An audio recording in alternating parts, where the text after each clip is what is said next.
नमस्कार दोस्तों, क्या रहा करंट अफेयर्स के गलियारे से, चलिए एक एक करके जान लेते हैं।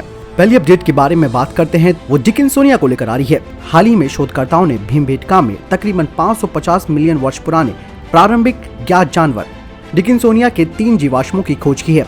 ये जीवाश्म भीमबेटका के शैलाश्रय में ऑडिटोरियम केव नाम के स्थल के ऊपरी हिस्से में पाए गए हैं।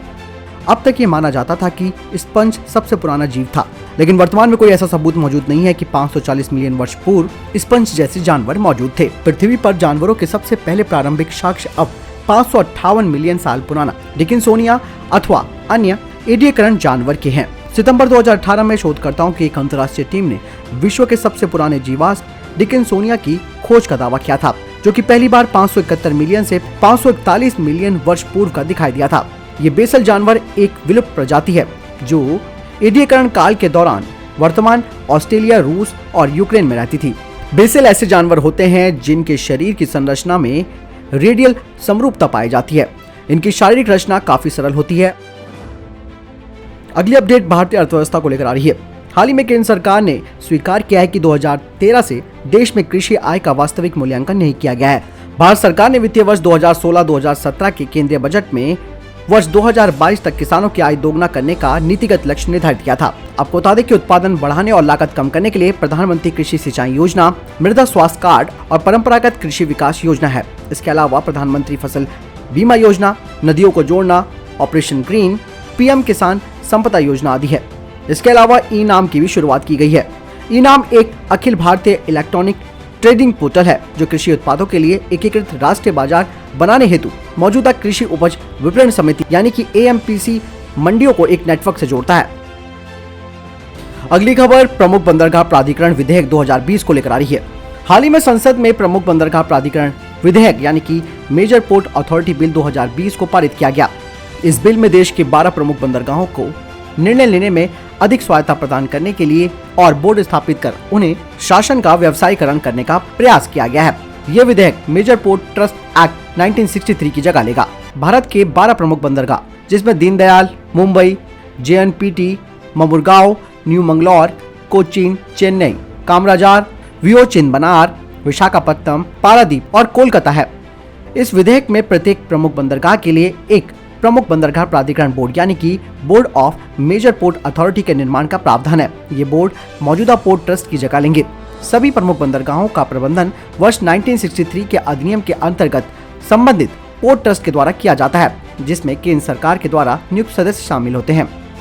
विधेयक के अंतर्गत रेल मंत्रालय, रक्षा और सीमा शुल्क मंत्रालय, राजस्व विभाग के साथ साथ जिन राज्यों में प्रमुख बंदरगाह हैं, उन राज्यों के प्रतिनिधियों को भी इस बोर्ड में शामिल करने का प्रावधान किया गया है। इसमें एक सरकारी नामांकित सदस्य और प्रमुख पोर्ट प्राधिकरण के कर्मचारियों का प्रतिनिधित्व करने वाला एक सदस्य भी शामिल होगा।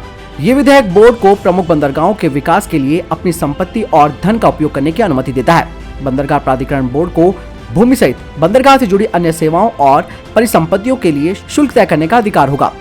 बाजार की परिस्थितियों के आधार पर पब्लिक प्राइवेट पार्टनर तटकर तय करने के लिए स्वतंत्र होंगे। पोर्ट प्राधिकरण के द्वारा कॉर्पोरेट सोशल रिस्पांसिबिलिटी यानी कि CSR और बुनियादी ढांचे में विकास के प्रावधान किए गए हैं। कोई भी व्यक्ति विधेयक के किसी भी प्रावधान या नियम का उल्लंघन करेगा तो उसे 1 लाख रुपए तक का जुर्माना भरना पड़ सकता है। अगली खबर डिजिटल इंटेलिजेंस यूनिट को लेकर आ रही है। हाल ही में केंद्रीय संचार मंत्रालय ने वाणिज्यिक संचार की शिकायतों और वित्तीय धोखाधड़ी के मामलों से निपटने के लिए डिजिटल इंटेलिजेंस यूनिट यानी कि DIU को एक नोडल एजेंसी के रूप में स्थापित करने का निर्णय लिया है।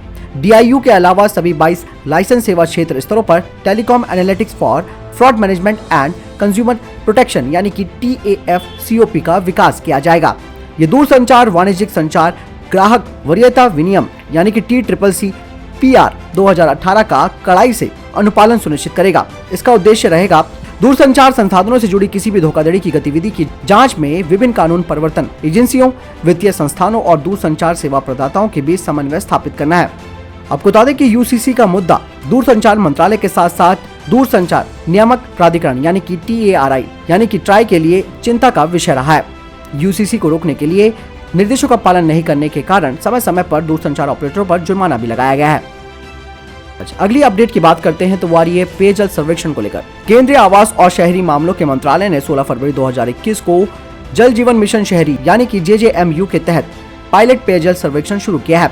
मंत्रालय के सचिव दुर्गा शंकर मिश्रा ने बताया कि इस सर्वेक्षण के तहत शहरों में पानी के समान वितरण, अपशिष्ट जल के पुनः उपयोग और जल निकायों की मात्रा और गुणवत्ता के संबंध में जानकारी एकत्रित की जाएगी। जल जीवन मिशन के अंतर्गत शहरी क्षेत्रों में भी हर घर नल से जल पहुंचाने की तैयारी को अंतिम रूप दिया जाने लगा है। अगले वित्त वर्ष के लिए पेश आम बजट में इसका प्रावधान किया गया है। शहरी क्षेत्रों में उचित जल वितरण और सीवेज के जल को साफ कर पुनः उपयोग की संभावनाओं का पता लगाने के लिए शहरी विकास मंत्रालय एक पायलट प्रोजेक्ट भी लॉन्च करेगा और शुरू में 10 शहरों में ये परियोजना चलाई जाएगी। इसके अलावा डेटा एकत्रित भी किया जाएगा। अगली अपडेट भारत के सीएनजी ट्रैक्टर को लेकर आ रही है। सड़क परिवहन व राजमार्ग मंत्री नितिन गडकरी ने 12 फरवरी 2021 को देश का पहला सीएनजी से चलने वाला ट्रैक्टर लॉन्च किया। इस दौरान उन्होंने कहा कि डीजल के बजाय सीएनजी ट्रैक्टर के इस्तेमाल से किसान सालाना 1 लाख रुपए तक बचा सकेंगे। सीएनजी ट्रैक्टर में 80% वायु प्रदूषण भी कम होगा। वहीं नए उत्सर्जन के मानकों के तहत उनको चलाने पर प्रतिबंध नहीं लगेगा और 15 साल तक किसान इन ट्रैक्टरों को चला सकेंगे। ये ट्रैक्टर रोमट टेक्नो सॉल्यूशन और टॉमस ऑटो एकाइल इंडिया ने संयुक्त रूप से विकसित किया है। सरकार की कबाड़ नीति में 15 साल पुराने व्यवसायिक वाहनों को हटाने की योजना है। नितिन गडकरी ने कहा कि इस ट्रैक्टर का ईंधन भी न केवल आर्थिक रूप से बचत करेगा बल्कि पर्यावरण को बचाने में भी मदद करेगा। सरकार का कहना है कि फसलों के वेस्ट यानी कि अवशेष को किसान जलाता था, अब उसे बेचकर अपनी आमदनी को बढ़ा सकेगा। इस तरह सीएनजी ट्रैक्टर कृषि में एक बड़ा बदलाव ला सकते हैं। सीएनजी ट्रैक्टर से किसानों को सीधा फायदा मिलेगा। सीएनजी ट्रैक्टर से जहां खेती किसानी की लागत कम होगी, वहीं किसानों को आए दिन बढ़ने वाली डीजल की कीमतों से राहत मिलेगी। इसके अलावा सीएनजी ट्रैक्टर से प्रदूषण भी कम होगा। अगली खबर WTO को लेकर आ रही है। नाइजीरियाई अर्थशास्त्री नोगोजी ओंकोजो-इवेला को विश्व व्यापार संगठन के अगले महानिदेशक के रूप में चुन लिया गया है। वे इस संगठन का नेतृत्व करने वाली पहली महिला और साथ ही पहली अफ्रीकी होंगी। नाइजीरिया के पूर्व वित्त मंत्री ओंकोजो-इवेला रॉबर्टो अजेवेदो की जगह लेगी, जिन्होंने अगस्त 2020 में पद छोड़ दिया था। उन्हें अमेरिकी सरकार की तरफ से समर्थन मिला हुआ है। खास बात यह है कि नागोजी को अमेरिकी सरकार का समर्थन मिल गया है। अगली खबर सीरिया को लेकर आ रही है। भारत ने सीरिया में खाद्य सुरक्षा को मजबूत करते हुए 2000 टन चावल उपहार के तौर पर भेज दिया है। विदेश मंत्रालय ने 12 फरवरी 2021 को एक बयान में कहा कि 1000 टन की पहली खेप 11 फरवरी 2021 को सीरिया पहुंच गई है। सीरिया में भारत के राजदूत हिफुज रहमान ने वहां के स्थानीय प्रधानमंत्री और राहत समिति के प्रमुख हुसैन मुखलौफ को पहली खेप सौंपी थी। शेष 1000 टन चावल भी 18 फरवरी तक सीरिया पहुंचाने की उम्मीद है। मंत्रालय ने बताया कि सीरियाई सरकार ने आपातकालीन मानवीय सहायता के लिए भारत से चावल देने का अनुरोध किया था। बयान में कहा गया है कि भारत और सीरिया के घनिष्ठ और दोस्ताना संबंध रहे हैं। अगली खबर घरेलू उड़ानों को लेकर आ रही है। केंद्र सरकार ने घरेलू विमान यात्रा किराए की निचली व ऊपरी सीमाओं में 10 से 30% तक बढ़ोतरी कर दी है। नागरिक विमानन मंत्रालय ने 11 फरवरी 2021 को कहा कि नई सीमा इस वर्ष 31 मार्च या फिर अगले आदेश तक चालू रहेगी। सरकार के इस कदम से घरेलू हवाई किराया 10 से 30% ज्यादा महंगा हो गया है। सरकार ने अलग अलग रूट्स के लिए न्यूनतम और अधिकतम यानी कि मिनिमम और मैक्सिमम फेयर तय कर लिया है।